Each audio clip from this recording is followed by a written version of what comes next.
does Ruto care about? The money that he's supposed to spend and loot, or the taxes? Because he's still taxing under the Finance Bill 2023 anyway. The taxes as of today are excessive anyway. They are punitive anyway. And those taxes are continuing anyway. If you go anywhere else in Kenya today, you will be taxed. So nobody is saying the withdrawal or the refusal or the rejection of Finance Bill 2024 has solved anything. It hasn't.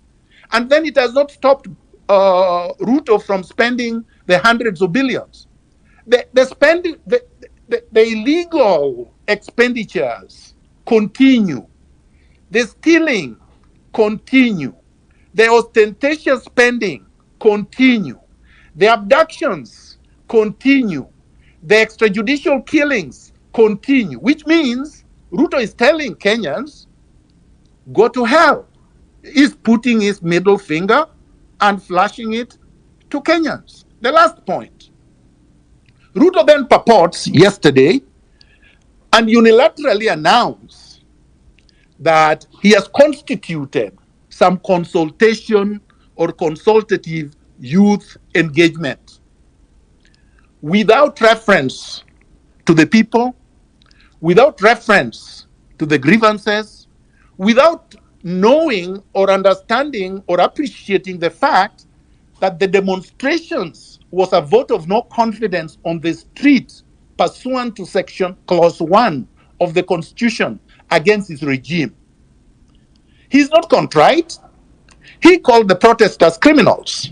He said the criminals had infiltrated and had done all manner of things. But it is Ruto's goons, the police, the killer squads that are not dressed in police uniform, killing people on the streets. So this is the context. We are saying Ruto is incorrigible. Ruto has become ungovernable and must be brought to account. And the people of Kenya have a right under clause 1 of the Constitution to bring him to account. They can do that on the street. They don't have to do that through parliament because parliament has been captured. Those suggesting that we go to court are missing the point completely. Law is an instrument of power, not the other way around. I studied law. Law serves the state. Law does not serve the citizens. The primary purpose of law is to serve the state. That is why the state enacts the laws. The citizens don't enact the laws. So, and the courts, the judges are employees of the state. The state pay them. The state protect them through weapons and muzzlemen. And the state can threaten them, can intimidate them, can bribe them, and are doing that already. That is how come a judge ratified the illegal deployment of the military on the streets. We don't have martial law in Kenya. We don't have a military dictatorship in Kenya, or at least we should not have. But we have the military on the streets. Ironically, we have a deployment of 2,000 police officers in Haiti. They are saying we don't need them in Kenya, but we need them in Haiti. But in Kenya, we need the military on the roads. So what is the way forward?